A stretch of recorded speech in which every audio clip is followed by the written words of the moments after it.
Check, check. Oh! Sorry. That's feedback.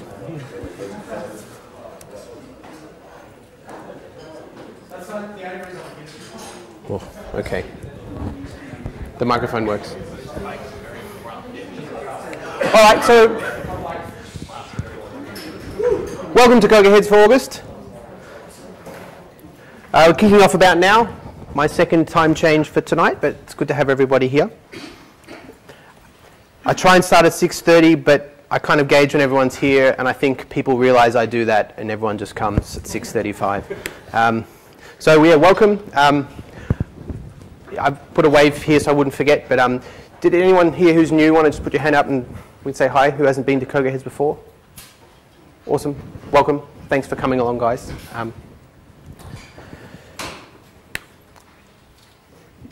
You guys are probably wondering who I am. I'm Jesse. I'm an iOS developer. I'm also building a couple little businesses this year as well as writing iOS apps. One of them is a little Triangle coffee business. I'll talk about that in a minute. Tonight's topic is Swift 4. I think when everyone voted for Swift 4 as a topic, I think everyone wanted to be taught Swift 4. They weren't really willing to sort of put their hand up and say, oh, I'm the expert at Swift 4. So we're going to kind of work with that, Jay, and you are the expert tonight. Is Tom here? Oh, there he is. Hey, Tom. You're up second. You're the second expert on Swift 4. I wrote my first ever Swift today. So. Beautiful. I'm the third expert because I wrote my first Swift 4 today as well. Actually, I didn't write it. Something else wrote it. And Stu, you're question mark for the fourth expert, but you're confirmed now. I did try some Swift 4 last week. All right, so. It didn't work the way I expected. All right, so this is. We'll see how we go. All right. You people are all wondering if this should go. Usual agenda, we'll kick off pizza sort of 7:45, 8 o'clock. They're pretty good on timing. Tonight, I've forgotten my Outwear slide again. That should be second. But our sponsor for tonight with the beer and pizza is Redbubble. They haven't sponsored before, and it's awesome that they have this month. And Tom, that's you at the back there. Did you want to say something for Redbubble? I can rant later. You can rant on the code later. I can rant on the code later. But you can rant on Redbubble now, yeah. I can rant on Redbubble now. Hi, I'm Tom. I'm the Director of Engineering at Redbubble. Thanks for having me. That's all right. Thanks for having us. We normally get more Redbubble people here tonight, but nobody wanted to turn up tonight. And everybody said, I don't want to talk on Swift 4, so you're stuck with me. I'm mainly a back-end person. I've spent 6 years doing Objective-C 5 years ago, so I don't know much Swift, but anyway, I wrote my first Swift code today, seriously. We're hiring iOS engineers, we're hiring at least 3, and we're basically there's a big move within Redbubble. I don't know if anyone knows about Redbubble. We print artwork on things. So t-shirts, coffee cups, laptop cases, things like that. We are probably one of the biggest marketplaces in Australia, if not one of the world's biggest marketplaces. We have about 70 million artworks. We print on about 70 products, give or take. We've got about a 50-person engineering team, plus design and product. And yeah, mobile is a big part of where we're going in the future, so we're looking for people to help us on that journey. We released an iOS app, I think, last October. Give or take. We launched it worldwide about 2 months ago, and we've got about 60,000 active users at the moment, monthly active users. So yeah, we're going well. Come help us, please. What's that look for, Stu? It was pretty. Awesome. Thanks, Tom. Thank you. And now, I feel really bad because I did the same thing last month. Because I copy and paste my slides every month and change the dates, that's why I have errors. There was 1 month I took out the Outwear sponsor slide, but Outwear have been great this year sponsoring, giving us the venue and the space. Is anyone here from Outwear? Wayne had to run before. But yeah, Outwear are also hiring iOS developers as well. That's the word on the street. If you'd like to get involved with CocoaHeads, you can submit a talk. Most of the talk discussion now goes on in Slack on our talks channel, which has been really great for sorry, speakers, not talks. The URL's talks. Speakers channel, which has been really great for coordinating, oh, I've got an idea and this and that. You can join the meetup.com group. I assume a lot of people have. That's why there's 70 people coming, and probably about 2/3 of that here, because it's so handy. And the Slack channel's at a few hundred people now, and it's a great chat, that kind of casual chat throughout the week. General business. There are lots of things coming up that I've got to talk about. Yao Connected Conference is the 21st and 22nd of September. We gave away a ticket to that a couple of months ago. That's the sort of continuation of the Swipe conference that was so popular years ago, and that's coming up. DevWorld is before that, 29th and 30th of August. They've been doing a huge push the last couple of weeks to try and get people on board. They've got a couple of really great keynote speakers, as well as a lot of local keynote speakers. Who's speaking at DevWorld? Just you, Ashton. Are you doing rank points again, Ashton? No, app transport security.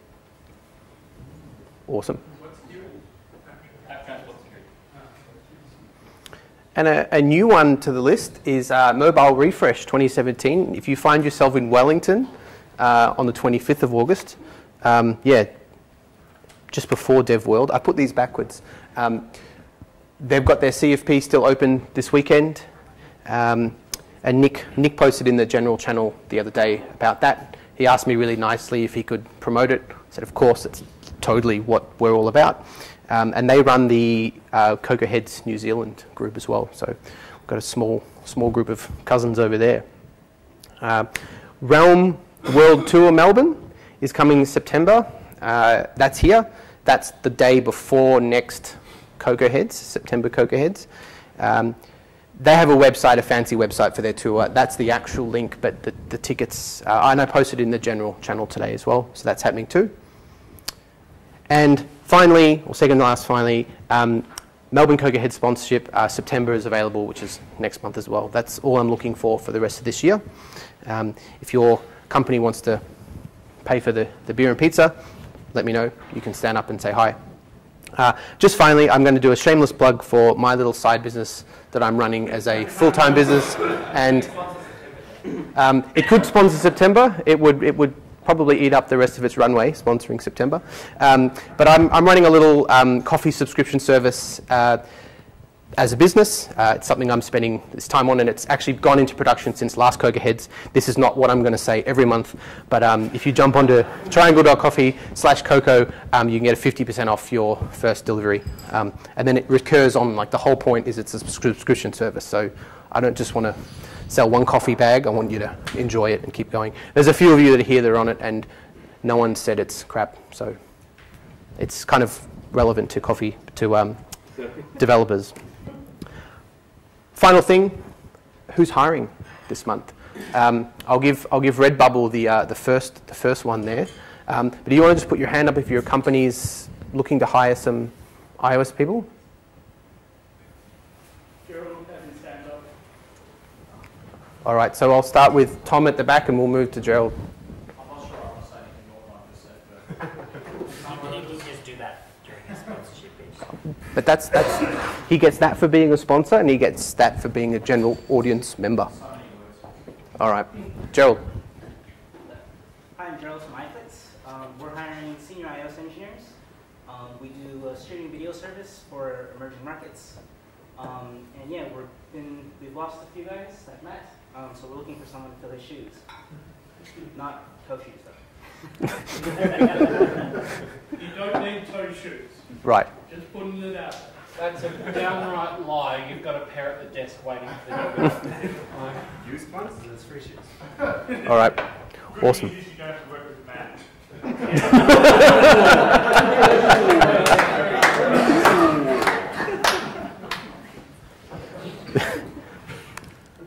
That was good. Unfair. All right, so I'm going to get out of the way, and we're going to jump straight into the month that was, and I'm going to hand it over to Michael.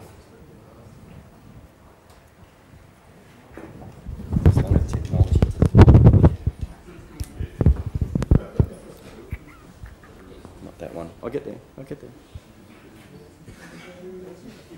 It's only the latest beta.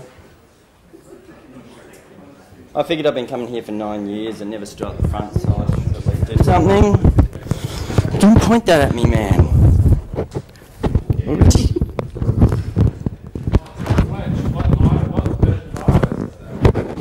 Yesterday's? Really? And put that in your pocket.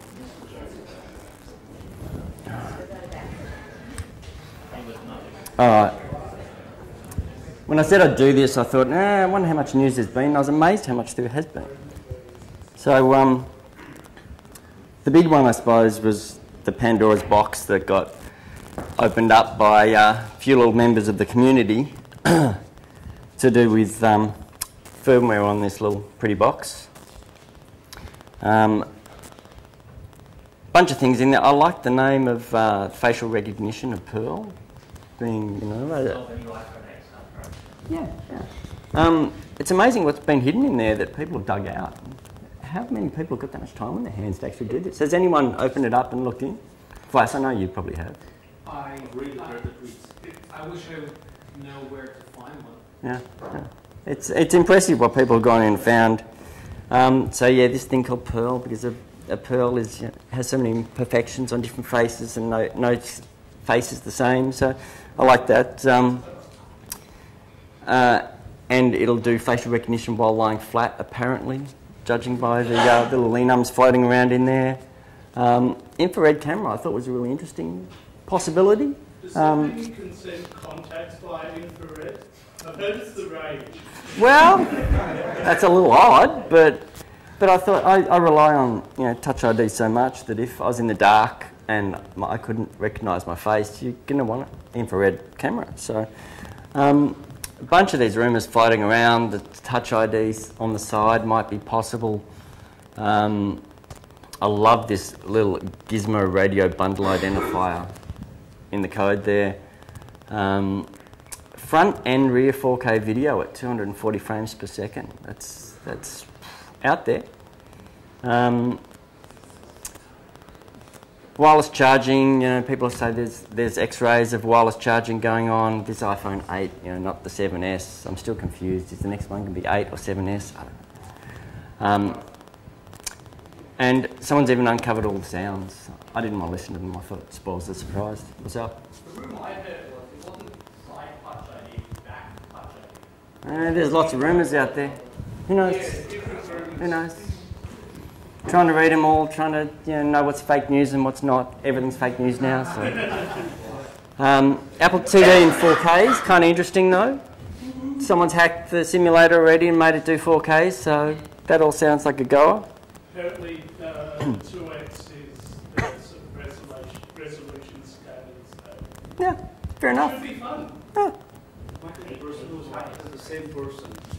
Yeah. I mean, this is all. Most of it's uncovered by the same person, and maybe he's trying to get hired by Apple. I don't know, so they can shut him up. But yeah, it's a good way to silence the rumours. An LTE watch. Yeah, maybe. I don't want to pay an extra phone account for my watch, but if it can talk like, what is it? Is it one of the ebook readers that can talk to 3G without having to pay an extra account? Well, that's not a bad idea. Also, HomePod is not coming because all the things fire. Nah. Well, that could be a problem.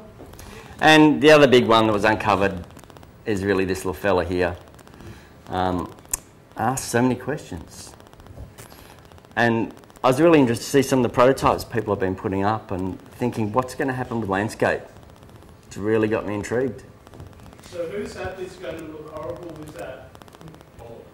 Everybody is using stock control. Which is pretty much everyone. And pretty much everyone's using top layout guide.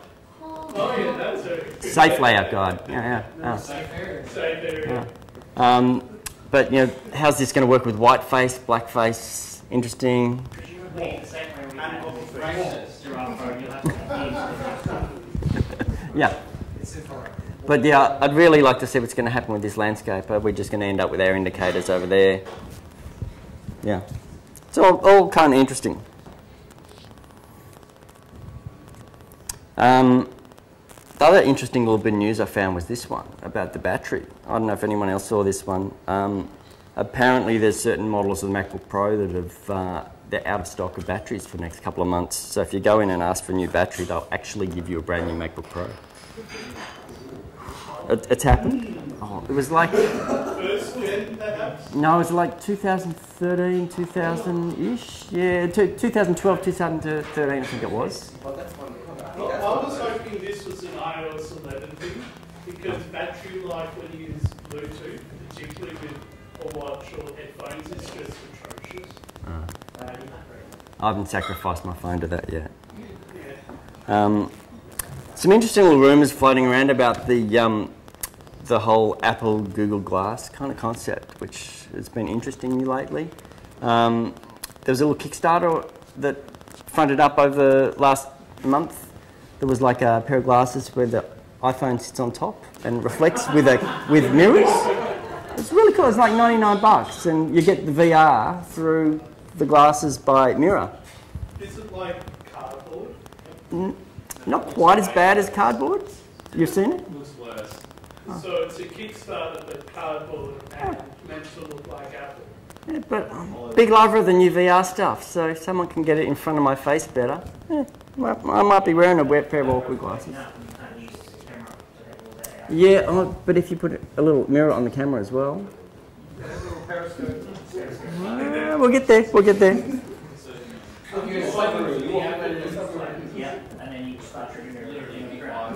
Yeah, Futurama iPhone. And anyone hanging out for these little guys, apparently they're a little more available now, but if you can put up with the poor quality of the build. Yeah. And then there was something with Siri and the Rock, but who really cares about that? Awesome. That was actually pretty good. I was ready to just say. I wasn't tempted to even watch it, but okay, well maybe I'll give it a go. Apple came out with their big quarterly results. Obviously, they're kind of doing all right. $45 billion in revenue for the quarter. The big one I thought was the iPad, big seller. The last 2 quarters has really gone through the roof. So they're, what's that? No, it's actually the new educational model. I think it's been really tickling the sales figures, which is 11 million iPads in a quarter is kind of big. So when you say educational model, is it It's the cut down version of the Pro, which is kind of like the Air 2, but without the ability to do the pencil, which really disappoints me. Oh, no, it's got nothing to do with that because that's OS, but it's basically like the old Pro was in the 9.7 inch, but without the pencil. The new eMac. But it's cheap. It's like, I don't know what, it's like $450 or something, so it's kind of a cheap thing. But I love the Apple Pencil, so there's no way I'd be going down to that level.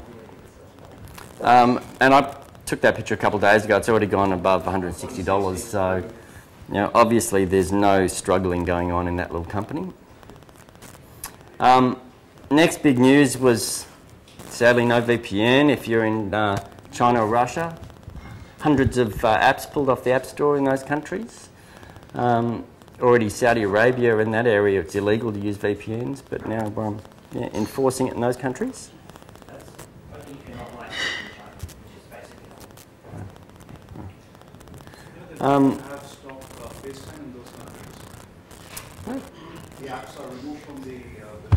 So we've said goodbye to the little iPods. This little fella still remains. He's been updated a couple of years ago. My first touchscreen device was that little iPod Touch. I still got it in the cupboard somewhere. The first version. Yeah, before we got a phone in Australia. So interesting to know what's going to happen with the whole iPod brand, if it exists coming up or not. And I thought this was pretty big news for the month. Is anyone going to miss it? No Flash developers in the room? No. As long as we archive all of the Flash-based games, and we can still play them.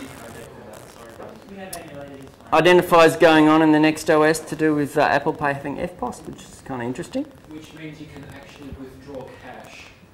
Mm. ANZ are going to put that in there, etc. The ones that support it. I have word from a friend that works there that you'll be able to. Which is still very So yeah, FPOS is really kind of an Australian only kind of thing, so that was kind of interesting. HomeKit has been going into the Apple stores, so they've got a whole bunch of demos going on in Apple stores. I haven't seen one in the my local Doncaster one yet. But HomeKit? Never. Hopefully they've said they will support it. Haven't got the right audience in the room. And their website says they'll support it. And then Time frame was fair. and firmware updates for Monitor. Oh, really? How many people have actually had a firmware update for Monitor before this? And, and apparently it's no good. Problems. No. So we can only hope. I didn't know there was an update. That's exciting. But yeah, having to update firmware on your monitor is just a bit of a weird thing. I don't know. Apparently it's a thing, Jesse. You should do it. And I thought this was a big one for the month. Yeah. We've got one guy in the room, Cochlear. Woo! I've got some friends that have a deaf daughter, and she's had Cochlear since she was like 2, and I think there's a huge thing for Apple to be integrating with pumping sound straight into the head. That's really fantastic. 5 years in the works. Down the back, he's ignoring us all. Wow. Well done on your Cochlear. That's great that that's finally gone out after 5 years of what sounds like hard work. So, as far as I'm concerned, that's the month that was. I don't know if anyone's got anything I missed. There's a lot of stuff going on. Cool. Thank you.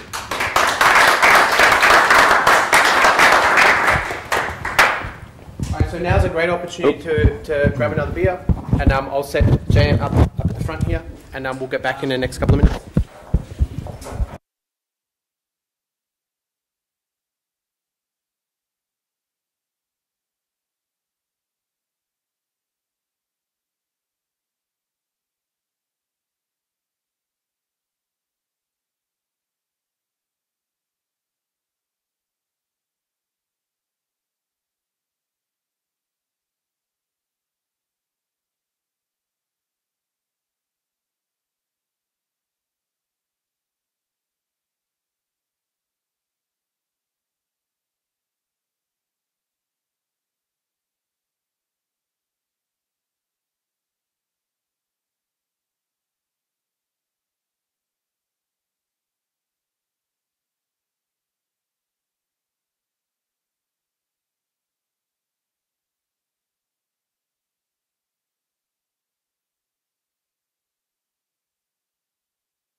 The New Zealand people are complaining. Sorry. Okay. They always complain. They want to hear you. Sorry, my bad. Right, so what had happened was I was looking at writing a small little function for playing with strings like you generally do. So you have an array of byte of strings, and you can go and say, okay, let me parse the first 5 or 6. So you just have an I index, and you can just get whichever character like you do with C strings. And I realized that it works, but the moment you have emojis or Unicode, it doesn't work anymore, because what is the length of that character? It's not a byte. It can be anything from 1 byte to like 8, 10, whatever. And we'll look into that. So I filed a radar with Apple saying, hey, this is not right. And yoo-hoo, my claim to fame, it was fixed. So I have like a little bit thing there that I actually had a radar to my credit. Right, now, what are strings? So a string is nothing but a collection of characters. And those characters can be Unicode, can be ASCII, can be anything. It is also a collection of extended grapheme characters. Now this is one thing which is like one of those things, if you read the Apple documentation, it talks about. What exactly is that? So that's the complex glyph that says that it's not just 65 for A, but it actually is 0x, and then depending on is it in Unicode, non-Unicode, and so on. You can access the strings as Unicode scalars, UTF-8, UTF-16, or character views. So it kind of translates for you between those formats. And instead of getting the length of the string, because I think mostly what we do is like if length is 0, then we say the string is empty. Or if the length is 1, then we say it has 1 character. Don't use that. Use is empty. That is the recommended way from Apple and Swift. Right, so strings as collections. Now, how many of you have been counting on your characters? Not as in like personal characters, but characters. So you have like string.characters.count. You don't have to do that anymore. So you don't have to do all of this, .characters.count.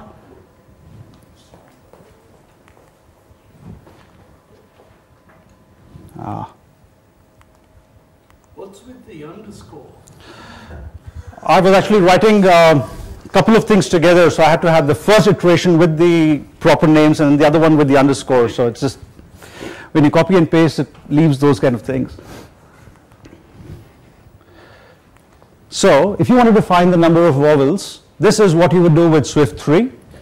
You would actually count the number of characters using characters, or you would actually go iterate through each for character in HTML string.characters and then check that if it is one of the vowels, and then you increment it. With Swift 4, you don't have to do all of that. You just say print string.count.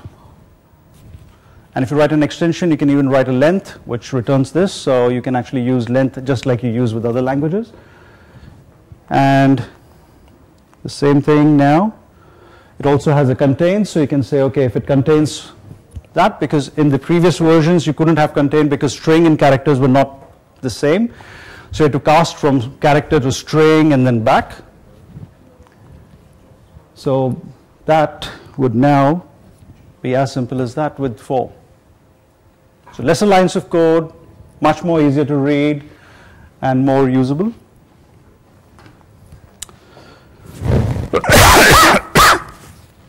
Multi-line string literals. Now this is something which has been really, really interesting, and it has caught up with Scala. Anybody use Scala? I just saw that this afternoon, so I'll be very honest with that. Sorry? Matthew. I hate it. It's horrible, but I've used it. So Swift has caught up with Scala in terms of string literals. Now, how many of you have written JSON and you remember, or this kind of code looks very, very familiar? Right, this is the text, /n, this is another line of text, /n, and then you go like, is that like /n? If you miss a slash, then it just prints out an n and doesn't give you the, Or, if you write JSON, familiar?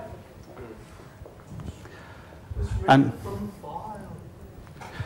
yes, but sometimes you also create it on the fly. And worse still, if you use HTML, web views, or whatever. You just use React for that. Not only React. Who taught you to such hate speech? So now, all you do is this. You say string, this is the text, this is the second line, this is the third line, all neat and clear, and you can see it.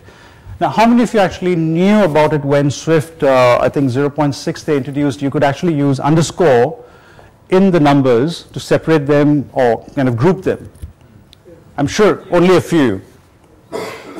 A lot of people were surprised after 2.2 saying, hey, you know what, we can actually put underscores and separate the, group the numbers. So similarly now, nice, neat, and visible as you want. Now, there's one very interesting thing here. Note that pink line. That determines how the text would be rendered. So the last quote tells you exactly how it's going to be rendered. So if you look at this example, you would actually get 2 spaces for JSON string. And with the HTML example here, that's how you would get it, irrespective of the number of spaces before the 3 quotes. That's beautiful. Can I ask Yeah, sure. question with just this is in your title and body text? Can you make them multi-lines and add it in? Absolutely, you can do whatever you want. So I can have one sample page 1, one sample page 2 down, and then the title will come up correct. I'm sorry, I missed that bit. Yeah, you got the title and the reference in the back. What happens if I make title multi-line? In theory, that would work fine. More of a Yeah. HTML just a question. It would be fine. It will work. I mean, as long as you've got the strings right, whatever content is going to come there, it'll be all fine. But I guess now that I just realised what you're asking, would it indent the string to the same String level? interpolation is a string interpolation. Yeah, but you will drop it in exactly as it appears in your other string. Just a question, what about trailing spaces? Oh, sorry? If you have a space, actually, at the Are you end, actually suggesting they should? No, so I'm coming to that. Now, there's a couple of things here. Now, this is about the first line. So that is how you kind of align it. What you're asking is in here, a new line escaping. So sometimes you have like a big string, oops, an error occurred because you did not supply your username and password, which was incorrect, and I don't know if, I mean, there are people who write those kind of messages, but. So when you look in Xcode, you go from line after line after line, something like that. Now, because this is Keynote, you actually see it wrapped, but if this was Xcode, you'd actually see it in one line and you'd have to scroll till you see the last character. Now, the new thing with this is you can actually write something like this. And I had to actually put those little yellow line returns to answer exactly what you were asking. If you had an enter here, irrespective of that, it will still take it at this point. It omits or it kind of ignores all that extra white space. Same as bash, basically. Sorry? Same as bash. Yeah. Yeah. Maybe I missed it. Are you saying the yellow symbolizes the character that you drew or the enter space? I mean, enter key? No, so those characters are basically enters, so they're representing the new line. So if you put a slash, that is the same thing. It's a one single line. There's no spaces or what you call carriage returns in there. When it prints as one line. It strips out all the other stuff, the white character spacing in there. Now, Unicode handling. I'm sure if you've tried to actually download a zip file, that is most commonly what you might have ever seen. Now, how long is a piece of string? This particular emoji in Swift 3 is 3 characters long, which has a woman, a heart, and a woman. I'm not being gender specific or inspecific, it's just an icon. If I use the other one, then I would have to explain why I use the other icon. So please don't ask me about that. In Swift 4, it is just one character long, as it should be. Now, here's an interesting one. Yeah. If Swift gets it right, why does Slack get it so wrong? Because Slack uses JavaScript and not Swift.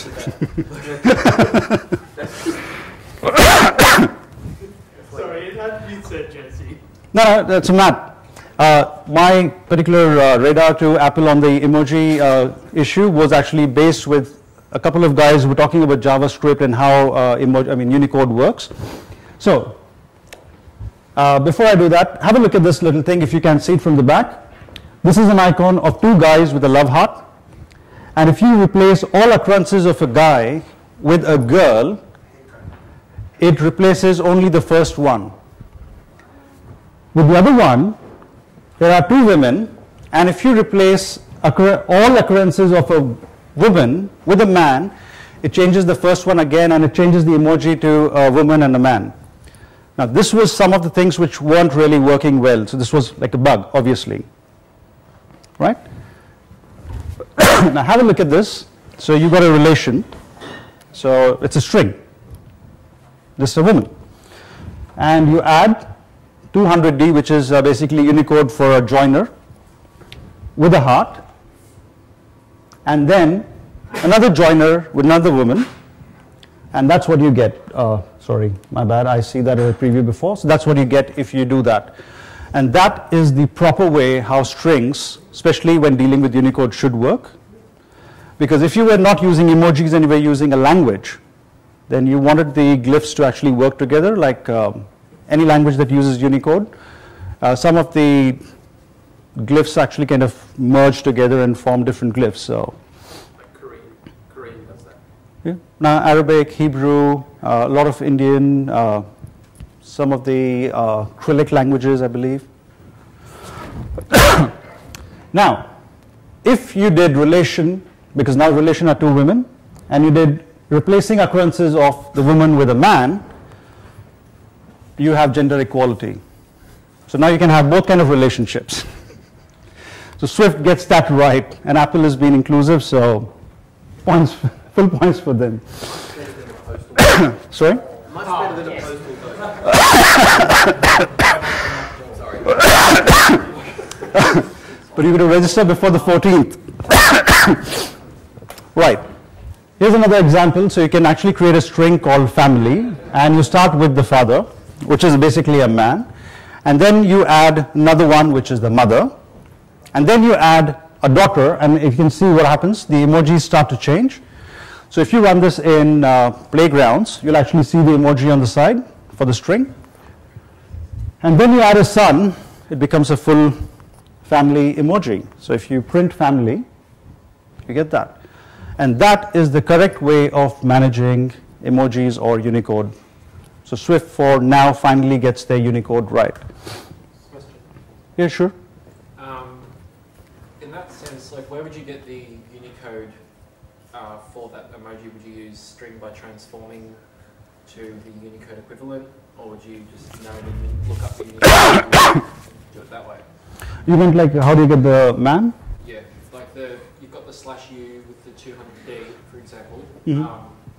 Where did you get that from? Did you look it up, or? Oh, so that's a joiner. So basically that's like on the Unicode 9 website. So it tells you that this is a joiner with no space. So you have like a space, joiner space, and you have like a no joiner space. So it just gives you a space, or it joins it, but no space. So. Thank you. And at each point of time, when you say what is the count or what is the length of your string, that also shows correctly which is 1. So,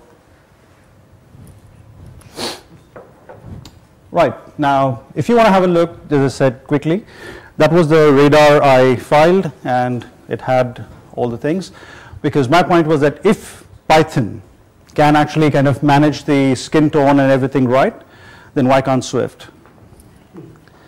Now, we are in Melbourne. It's a multicultural place. There's a Fitzpatrick scale, which tells you about the different skin tones. So here's some code again. So let's create an enum with some skin tones. Right? And a small little function which just skins a character. Basically what it does, it takes a character, whatever you have, and adds a skin tone as an enum. Right? And let's say we have Simpson Man, which is yellow, because Simpsons are all yellow. And we skin him. I mean, it doesn't sound right. But the function is called skin, so we skin him with a tone which is light, and what you get is a Caucasian. You skin him with medium light. I don't know how the hair becomes black to blonde, but that's how the Unicode is. You skin it with medium, turns brown, just the hair. And if you medium dark, brown skin, brown, dark brown hair, and dark, you get really dark skin and dark hair. So this is also something that you can do. If you want to replace, you can actually replace a skin tone, and it will change the color of the emoji if it has skin tone colors in there. Now, one of the other interesting things with Swift 4, they have substrings. Now, Adam West, poor thing, he's no more with us, but I mean, if he was, he would have, or rather Robin would have said, holy smokes, Batman, they have substrings. Now, what are substrings? Substrings are nothing but slices of strings, which are tag pointers. So it says, this is the start, this is the end, this is the length of the string. So it kind of refers back to the main string. Are they copies of that string? Not until you start to modify it. So it's a cow, copy on write. So till you're reading it, all good, but the moment you try to modify it, then it creates a copy. And that's bloody awesome. That's the whole point. Yeah. So here's an example. So we have a string called greeting, which says this string is a long string. And we get an index. Now, one of the things with Swift 4 is you need to have indexes if you want to manage them. And it's not really still done very well. It's still a bit of a pain. In the last one, you had to create an index, and then you had to have an offset of characters and so on. But you have single-sided ranges. So you can have something like you get an index for comma, and you can say I want from the start till the comma. And if you print that, you would get this string. And if you want, as you were asking Matt, if you want to create, you don't want to have the overhead of that string being passed from function to function and so on. You have to cast it as a string, which means it creates a new copy of just that string rather than the whole substring. Now the problem with that is when you pass it from function to function, just because you had Batman, everybody thinks they are Batman. So the strings kind of keep going on with the overheads. String index overalls. We've got the one-sided ranges, so you can actually say I want from the start to the 10th character, or you can say I want from the 5th index position to the end of the string. However, they can't be integers, they have to be indexes. And an example again, we just saw the one with the comma where we did that. And here again, we can use index. You can get it from creating an index and offset it. In Swift 3, how many of you have used the prefix or the suffix? Where you offset and then, it's not really pretty, is it? I mean, we miss those little brackets. Just open the bracket and say, I want the I element. But because of Unicode issues, you couldn't just use it like that.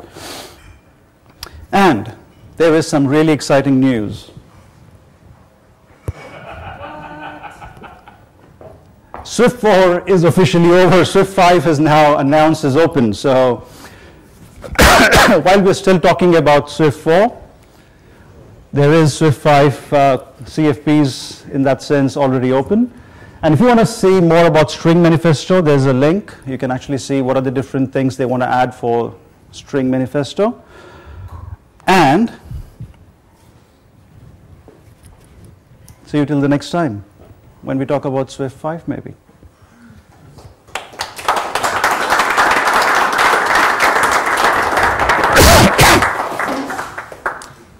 Any questions before I can leave? Yeah? With the string literals and stuff, if you're doing localization, you don't, for some reason, have all your strings in the code. Is there some support for that?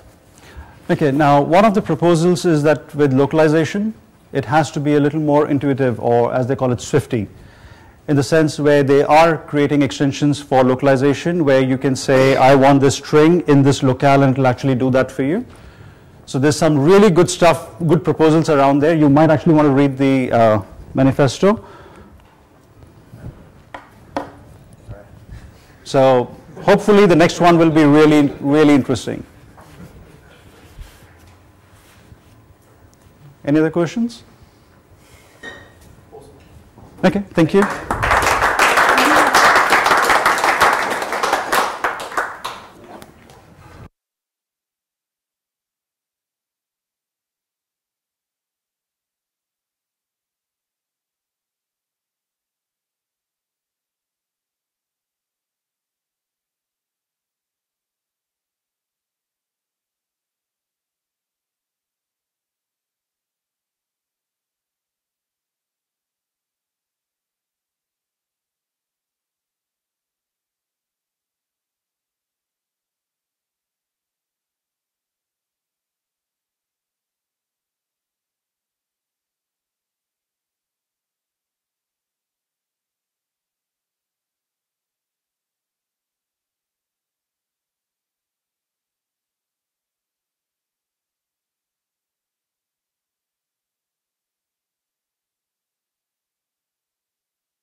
Are we, yeah, it's on.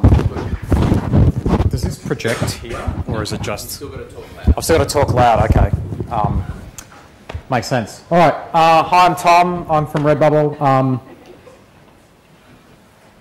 One of the conditions of our sponsorship tonight was that one of us gets up and does a talk. So we had a bit of a thing internally and nobody wanted to come. So you'll have to listen to me, sorry. As I said, I wrote my first Swift today. I've got a prolonged Objective-C experience and a bunch of other things, but I haven't really done a lot of Swift. I kind of joked on the Slack channel last week, I think, that I could do a talk on GraphQL. And I say it graph, not graph. Apologies. But yeah, that didn't really go down. So I'm going to talk about GraphQL in Swift. So Matt gave me the idea, so thanks, Matt. I spent like... Because I want to solve the problem myself. Okay. I'm not sure I've solved the problem. I spent like an hour this afternoon knocking something together. If you want to know about GraphQL, come talk to me. We use it a lot. This is our server. It's written in Scala, just for Matt. It's in production. It works really well. He really loves doing Scala. Oh, yeah. Yep. Awesome. So I'm going to try and create something that connects live to the Scala API. I'm going to connect to the local one running on my machine because the one in production is secured. So I don't know if anyone's done anything with GraphQL. I might show you GraphQL very briefly. The thing essentially on the left is GraphQL. There's a couple of ways you can think of GraphQL. It's not a transport protocol. It's not a graph query language. It's essentially a way of, if you've ever done any SQL, which you probably have, it's the select star. It's the project clause in the SQL query. That's essentially what you're doing. You're creating a thing to send to a server somewhere or to send to a data execution engine to get some data back. We're serializing this over HTTP, using JSON. All that's not GraphQL. If you want to know the gory details, go read about it. Selfless plug, I've done a bunch of talks on it, so go look up my talks. But essentially, this is the GraphQL query here, and you'll notice the shape of the input matches the shape of the output, and that's intentional. That's a deliberate thing, which is actually one of the really powerful features. This thing you're looking at here is not GraphQL. It's a thing called GraphyQL, which is a React-based web little single-page app. Boo. Boo. We do a lot of React. I don't, but we do. It's good for the web. It's good for the web. It's immutable. It's like functional programming for JavaScript. So this is one of our endpoints that we can hit. There's a whole bunch of stuff you can do with GraphQL. Since everyone wants to know about it, let me just copy that into my paste buffer. So one of the really nice things about GraphQL is this interactive query building. You won't get this in the app if you're kind of using, we just use kind of text files to hold our queries. But you can run, I'm on the network, right, Jesse? Like I've got internet? Yep. Yep. No downloading Xcode. No, I'm not going to download Xcode. I did that this afternoon. Yes, it will. So let me just show you something interesting. I'm going to ask you guys to pick an image here when I get a web page. Are there any, this is really small. Any images that anyone likes? Pizza. Pizza. My Little Pony. Pizza sloth. No cats.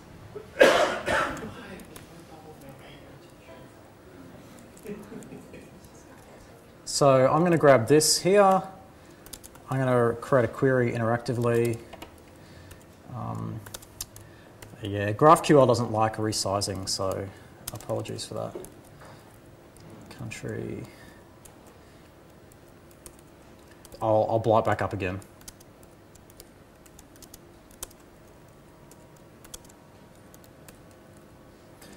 So it's probably not obvious, but I'm just kind of hitting Command Space here. I'll blow that back up. So I'm going to ask for a related work. Can you drag the right? Yep.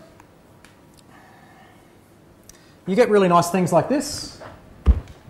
Field related works requires a country type, a country code.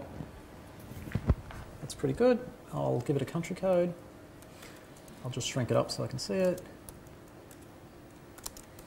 Do you have to structure your tables in a specific way to use GraphQL? Structure your tables. What's a table? So GraphQL is just an execution engine. You give it a query and it figures out how to resolve that in the most efficient way. You've got a thing called a resolver. And you effectively, what you do is you attach a resolver. You can think of it like a function body. So this is effectively, these translate on the back end to functions. And there's a function that says, given some context, like I'm within a work, I know how to find an image, which is usually just an access or a property lookup. But sometimes they're actually going and doing fetches. Our GraphQL API is stateless. There's no database. It aggregates 17 back-end services that we have. So if you ask for related works, for example, it goes and looks up the related works, gets their IDs, and then goes and fetches the information about those works. So it's like a web service lookup aggregation proxy kind of engine. Matt? If you have 17 back-end services that you're querying, Yep. what happens if the query takes 2 minutes? What happens if the query takes 2 minutes? Good question. Isn't this a Swift talk? Yes, and I don't want to get into this. We have timeouts, is the short answer. So anyway, there's stuff there. We get back things. That's really awesome. So in the interest of getting into Swift, let's do that. So that's our GraphQL query. Let me find the one I saved earlier. So this is our categories. These are the categories of products that we sell. Men's. Eventually we'll have women's. We'll have homeware. We'll have kids. We'll have all sorts of categories. So that's really interesting. We can parse that data. People are used to doing JSON parsing, I'm assuming. Again, I haven't done a lot of Swift, but I think Argo is a Swift library, right? I'm going to sound ridiculous. Sure. It's based on Argonaut, which is a Scala library. Yeah. We use Circe, which is a Argonaut derivative on the server that uses cats rather than Scala Z. But this is really interesting. I find it really interesting to do this JSON parsing on the client because it's very simple, but it also gives you the benefits of the type safety that you get in other frameworks with a whole degree of simplicity. If you've ever done any Rails, this kind of convention over configuration, it seems similar to that, but you get type safety, which is fantastic. So if we look at our query, we can see that we have, actually let's look at the result. You can see we've got a top level data element. It's a JSON object and it has categories, which is an array that contains these categories. So what I've essentially done is just modeled that in Swift. So I've got a GraphQL response. I wasn't very creative with naming, so take it with a grain of salt. I've got a GraphQL response, and that's got a data element. So that matches up directly with the JSON. And I've extended this codable interface.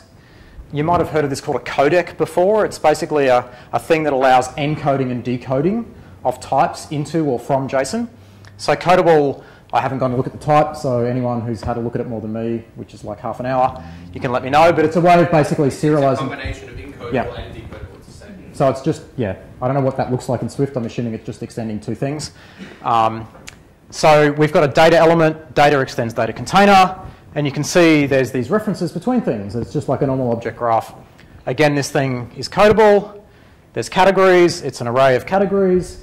So I don't know if you remember what the, let's jump back here, what it looked like. These things are categories. They've got an array of categories. Categories have names. Categories have products.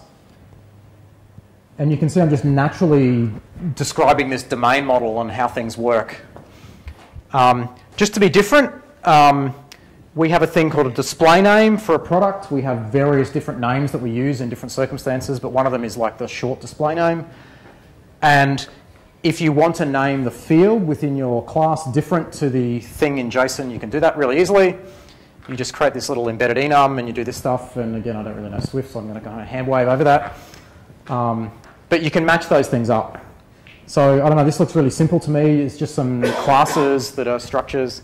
What happens if you have a second enum which also sets coding key? You put other things inside it. So Oh, no, suppose you do have a second one. I don't know.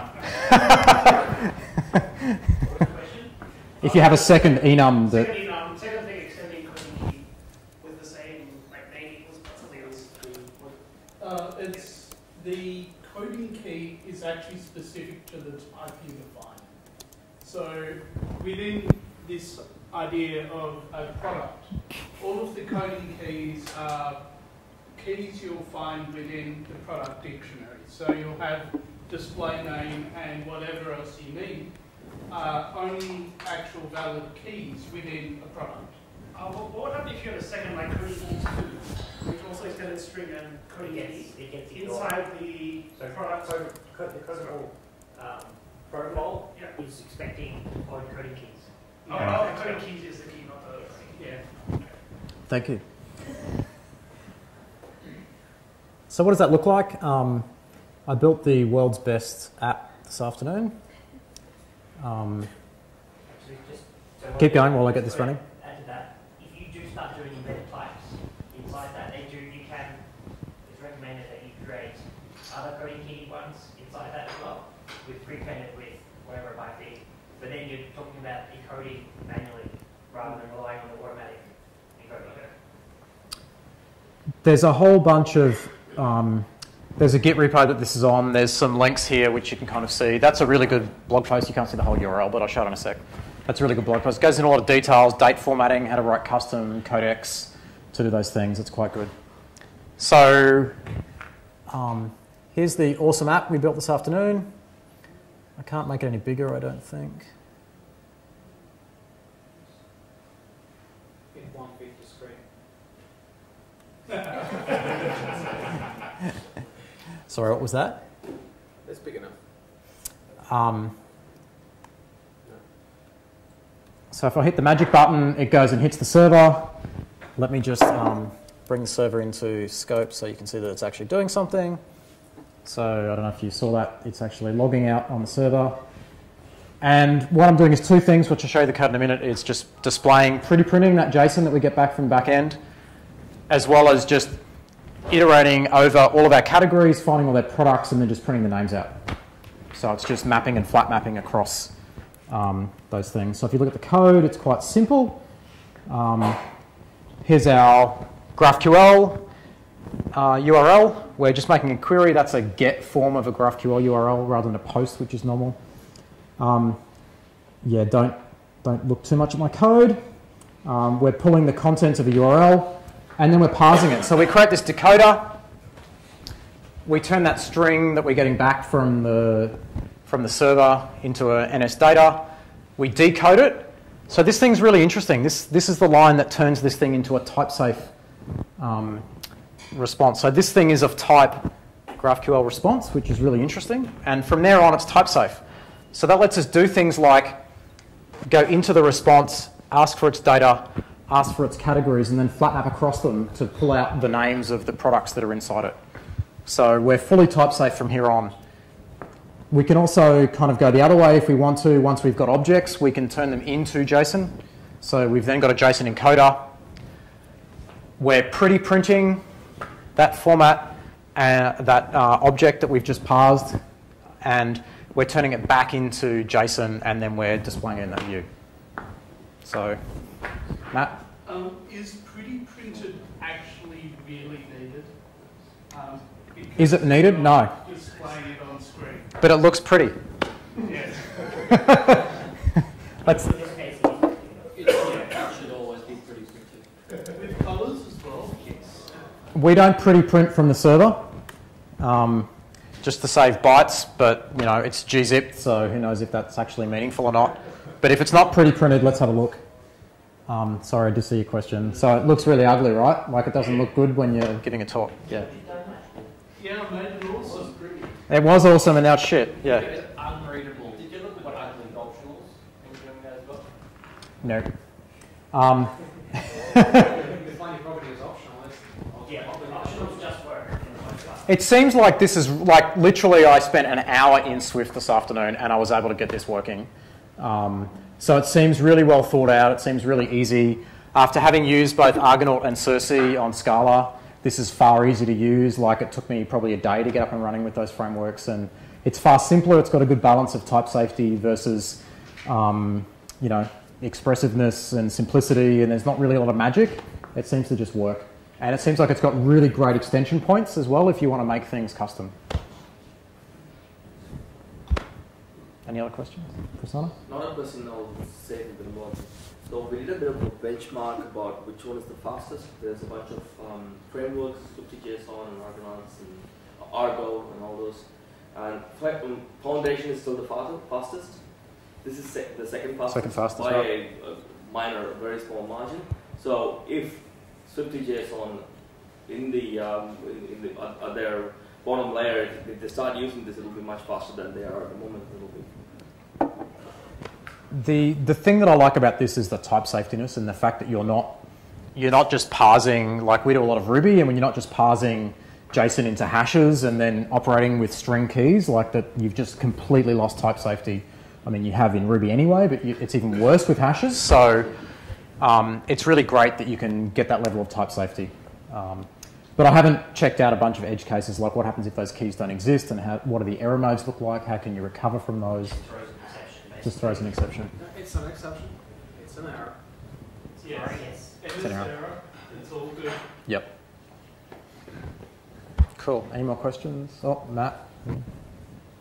Have you thought about, like, with decoding GraphQL responses, it ends up being that your actual data is within this data key, whereas encoding them, you provide a string-based query under a query key.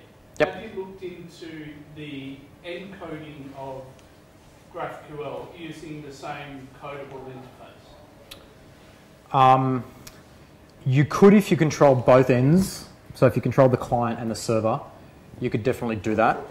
We tried to make we use a Scala library called Sangria, and it's just an engine for doing GraphQL execution. And it doesn't try to integrate with any web frameworks, for example. There are extensions that people have built, like we've built one, for example, on top of Finagle. But the problem is that they're not interoperable. So if you use React with Redux, say, then you can use our server. But if you change the syntax and you changed it for the worse, so like it wasn't interoperable, you could support both. But if you change purely to a data format to get symmetry between your requests and responses, then you'd lose interoperability, which might be okay if you've got tight coupling, but it's probably not okay if you want to have like a GitHub API or a build code API that's a general purpose API to use. So it's almost sounding like there are variants amongst GraphQL queries you can set. There's a GraphQL standard that defines what GraphQL is, and then there's a whole bunch of reference implementation fuzziness where things like HTTP, JSON encoding, how do you support null keys, for example? Do you standard way? So there's a whole bunch of fuzziness around what GraphQL is, and if you want to be interoperable, you've just got to test it with a bunch of clients. Okay. So it's pretty shit from that point of view, but if you want to just try it, you can, and you can get interoperability. Yeah. GraphQL, which is what I showed you, that web interface, is really good for that. Yep. So there's a question over here.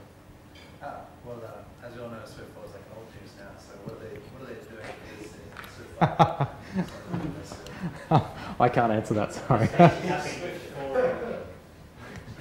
this stage, nothing. There's no proposals for Swift 5 yet. Protobots. Exactly. Thanks, guys. I'm going to get off and let someone else who knows more. Cool.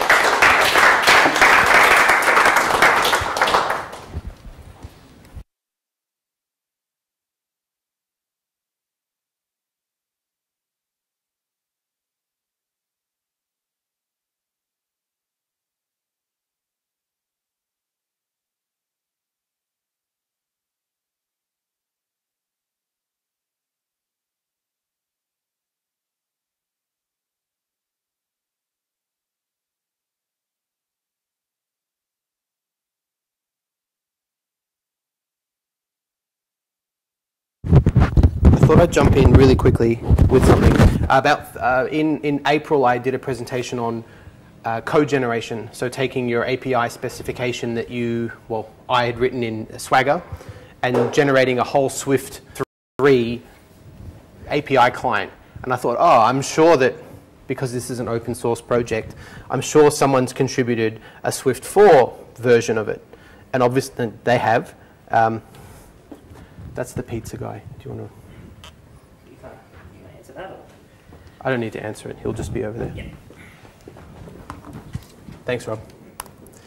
So I thought what I'd do today was take the work that I did 4 months ago and change one character in the call line, or update the library and change one character and see what the Swift 4 version looked like. So just as a super quick refresher, so the amazing CocoaHeads website that I wrote in PHP has an API, because why not? And you can hit the events endpoint and get the events, which I think one of them is out of date. The next hack night's already out of date, but that's okay. React gets a boo and PHP none? No one booed PHP, that's right. We just all know it's bad anyway. It's just kind of like, look, it's pretty good. So what I presented, what I put together for my last presentation was I built a Swagger spec, a Swagger file of this events endpoint. So just as a super quick refresher, a Swagger spec basically defines the response. So if your GraphQL system is one thing, that's the fancy version of what this is. And I'm stepping back in time here. This is what happens when you define it in YAML. So you hit a get to events, and you get a 200 response with your event response there. And then if you scroll down a little bit further, your response is an array of events, and your event has all the parameters. It's pretty straightforward in that sense. And it comes with documentation. And you can turn this into anything. You can turn it into documentation. You can turn it into Swift code, and that's kind of what I want to show. So I built, Tom, I'm going to one-up you. I have a table view in my application. I asked it to help you with a table view, and you said no. No good. So this is the CocoaHeads Swift 4 events app. CocoaHeads Melbourne has never had an iOS app. It still doesn't. But Ship it. Can this we build one in React Native? we could probably could. So this hits the endpoint, throws it in the web view, and that's what I'm talking about here. So what I did was I took the YAML file. This was in my previous presentation. I took the YAML file, it Swift 3, and today I took it and generated the Swift 4 code. So let's just have a quick look. I'll go back and So that's the YAML file I just demonstrated. You've got your things defined there. That's the API that I just spoke about, and you can access it directly. It's not protected or anything. If you want that data, you can get it. To generate the Swift code, you go to Homebrew and you install Swagger CodeGen. It's a Java application. It seems to work okay. It has a whole pile of languages that it supports. If you want to do Swift 3, you do Swift 3. The language flag. If you want to do Swift 4, you switch the language flag to Swift 4. What is the quality of the code generation? Whatever you would like it to be. It's very Java. Like its patterns are probably not what you would write as a native Swift developer. But a lot of the purpose of generated code is you don't worry about the implementation detail. And that was the discussion we had last time. So I thought, okay, well, what's changed between my Swift 3 client and my Swift 4 client, given this input's the same? It generates about 10 Swift files. And the Swift, and there's one file that's bigger in Swift 4, but I think they've just decided to implement some other error checking, and it's not related to the fact that it's gone from Swift 3 to Swift 4. It's just that the library's moved forward. Anyway, these are the relevant things that suit my agenda this evening. Models.swift was a file that it generated, and it did all the decoding. It generalized the decoding. Is it a number? Is it a string? Is it whatever? That was 166 lines, which wasn't that much, to be honest, but that's just dropped to 25. That doesn't exist anymore. APIs.swift, I'll show you what these are. They've gone from 57 to 44, and then the event and the event response are the two elements that I defined. That's basically our domain model there. They've gone from 43 lines and 11 to basically header files and comments. Although no, that's not excluding the comments, but they've basically dropped 50%. So all in all, the generated code in Swift 4 land is 65% less, and that's taken almost directly because the frameworks now handle encoding and decoding. I want to run super quickly without showing small text on the screen too much. I'm going to just swap back over.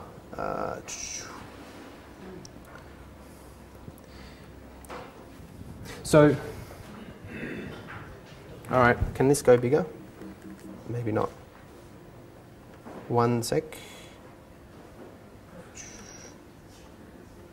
I'm going to, oh, no options. So on the left is Swift 3. This is Kaleidoscope. It's a good diff app. I've never diffed folders in this before, but it's pretty good. If you take the models, for example, and you look at the event model, which was the key element that we defined in that Swagger file, that's the one that went from, drop 50%. On the left, you've changed from whatever base class they created for us, and that's the file that we didn't like because it was generated and it looked like Java. It's become codable. Our sub-event type, like we have an event type that I've defined as an enum that could be one of two things. That's also become codable. And then the variables that we defined, they're the same. And look what's missing. This is all red on the left. Your JSON encodable crap that they added for you that did all the work is gone. So that's honestly what I expected, but it's good to see it there. If you take the event response type that went from 11 lines to 5 lines to 3, same thing. It actually isn't anything. And it mirrors exactly what Tom showed. You've got, if you're representing a JSON object in your Swift, it becomes nothing. It just becomes a simple Swift object with the right codable elements. There was not much else. They added a handful of helpers and things, but my point remains. In Swift 4 land, your borderline, like your generated code is becoming pretty much boilerplate. What they've basically, the generated code in the case of this Swagger CodeGen Swift 4 land, not like 50% of what it generates is a wrapper around AF networking. That's it. You said it's wraparound AF networking, but how much is actually also wraparound JSON serialization?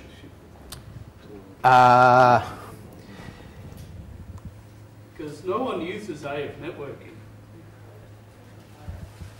This particular, this if you wanted to use this particular code generator, it relies on AF networking.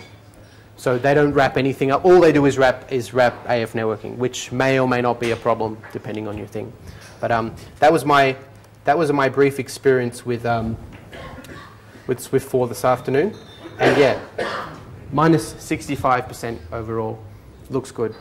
Don't have to have a JSON parsing framework anymore. That excites me a lot. Does that mean that